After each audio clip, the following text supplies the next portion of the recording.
Entering elementary was the first step of my reading career. My mother at first would take me to the library almost every weekend. She would let me choose some books that we could take home, and then she would read each book to me. But then her schedule at work became busier and busier. From there, our visits to the library became thinner and thinner. After entering elementary school, I never thought that reading could be so difficult, especially when learning a new language along with it.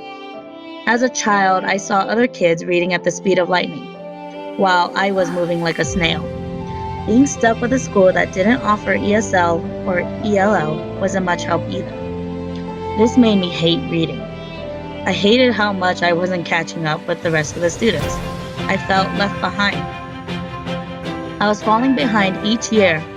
Reading and writing grew harder and more difficult as well.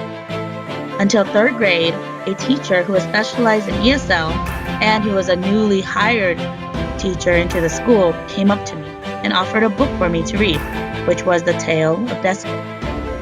Every day, she and I would read with one another.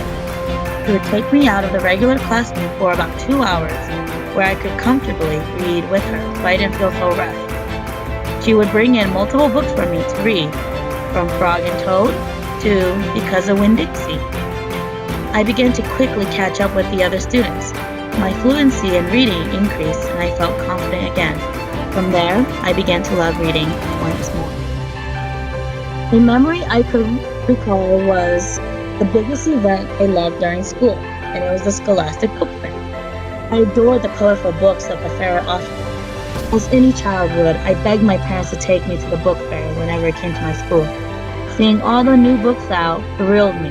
It was like heaven, but for bookworms.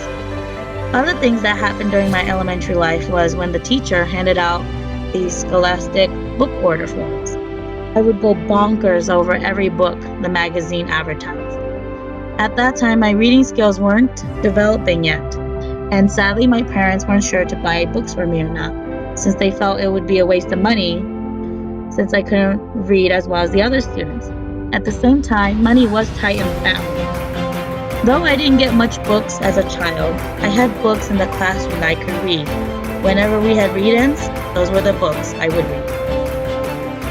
By the time I entered high school, which was an awkward time, I felt reading became a chore to me. The books we read in class were boring, and sometimes there were books we had to read for the purpose of unexpected quizzes from these teachers. I loved the stories from the books we were reading in language arts, but I wanted time for myself. I wanted to read books I liked instead of what was required. My love for reading began to vanish also at the same time. I was surrounded with negative influences, such as my friends who didn't care much about reading and writing. With all these negativities in my life, I decided to shut down from reading. Books weren't interesting to me anymore. I knew I had to read for class, but I couldn't enjoy reading anymore. After 3 years in high school, I let go of all my negative influences and found some new positive people in my life. And once more, I began to love reading again. I began to love and enjoy these books and also all of these stories it shares.